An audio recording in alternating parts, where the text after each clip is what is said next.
I just saw a video between Nick Fuentes and Candace Owens, and I noticed a lot of Catholic imagery in the background, so I kind of want to talk a little bit about how these two tend to use their Catholic identity as a political brand. Hi, my name is Victoria Holmes, and I'm a podcast producer, and I also work for a political media company, and these videos about Catholicism are sort of a side hobby of mine. Now, first I want to talk about Candace Owens. And what upset me the most was just this bizarre martyrdom. Like they were making it seem as though, quite literally, people were getting baptized in George Floyd Square, you know, as if he was a Jesus Christ. I hate to say that because it's so blasphemous to even suggest this, but that is very much what the media was doing. Owens tends to use her Catholic identity in order to make a culture war point.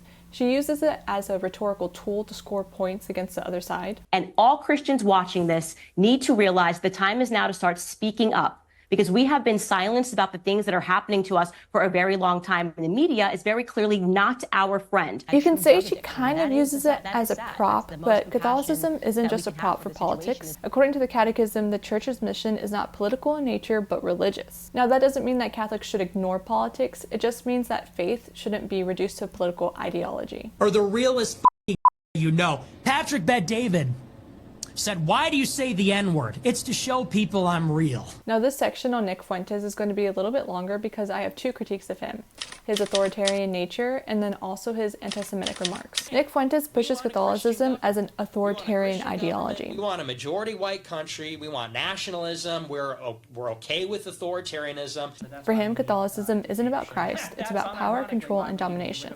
But the Church rejects coercion in matters of faith. The Catechism says no one is to be forced to act in a manner contrary to his own beliefs. And St. John Paul II says, the Church imposes nothing, she only proposes. Fuentes has even told followers to forget the Constitution and swear oaths of loyalty to himself, to Trump, and to God all mixed together. I swear allegiance to Donald Trump. Forget the Constitution. I swear allegiance to Donald Trump. I swear allegiance to America. And I swear allegiance to God and Jesus Christ. Now, I know that Nick Fuentes has stepped back from supporting Trump because of a few issues, but I do want to highlight his backing away of Donald Trump's support as a way to heighten my argument. Politics can change on a day-to-day basis, but the Church is something that's eternal. When you reduce your faith to politics, then it kind of falls apart. We're having something like a Catholic Taliban rule in America. Catholics should love their country, but not in blind allegiance. When authority contradicts God's moral law, Catholics must resist. According to the Catechism, the citizen is obliged in conscience not to follow the directive of civil authorities when they are contrary to the gospel. That's a far cry from Fuentes' cult-like oaths. Fuentes collapses loyalty to God into loyalty for a political figure. What Owens and Fuentes share is the tendency to strip Catholicism of its sacramental heart. There's no Eucharist, there's no talk about confession, prayer and fasting and works of mercy are not mentioned. The Catechism calls the Eucharist the source and summit of the Christian life, but for both of them, Catholicism becomes a stage prop, not the altar. When Catholicism is only a political identity, it could either do two things: push people away from the faith, or go in the other extreme and make people misunderstand what the faith is about. Fuentes also openly traffics in anti-Semitism. He says, my ancestors went up the smokestacks at Auschwitz. And someone like me, I say, I don't care about Auschwitz. I don't care about the Holocaust. I'm done hearing about it. I have no affinity with that. Right. Mocking Jews, spreading conspiracy theories, and treating them as enemies. But the idea that we have Jewish people in America that are billionaires, that are running all the major media conglomerates, that are influencing the government, and they take advantage of the dual citizenship, it literally cannot be allowed. But anti-Semitism, hostility, prejudice, or discrimination against Jewish people simply because they are Jewish is a grave sin. One Second Vatican Council document says, the Church reproves all hatreds, persecutions, and displays of anti-Semitism directed against Jews at any time by anyone.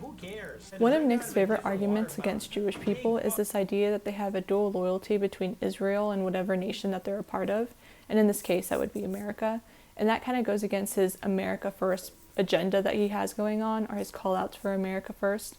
And I find this interesting because does he not see the hypocrisy with people who might accuse him that he might have dual loyalty with the Pope in Vatican City and America? When I go on my show, I'm saying we can't have Jewish people in government. Like, we can't have them having billions of dollars. This is a problem. It's like a national security problem because they are a fifth column. And as evidenced by recent developments, they're not loyal to America. Yes, Candace Owens and Nick Fuentes talk about Catholicism. But what they present is a shallow, politicized, and hollow version of Catholicism. If you're curious about Catholicism, don't pay attention to Nick Fuentes, don't pay attention to Candace Owens. I would highly recommend just opening up a Catholic Bible and reading the Gospels. A lot of Nick Fuentes' fans also like to view events like the Crusades through a sort of romanticized lens, and I think a large part of that has to do with the fact that young men are facing a meaningless crisis. So when you tie in Nick Fuentes' rhetoric with Catholic Church rituals, I think it does give them sort of a sense of purpose or meaning. If you like this video, please let me know, and let me know if you listen to Nick Fuentes or Candace Owens and what you think about their commentary on politics and culture.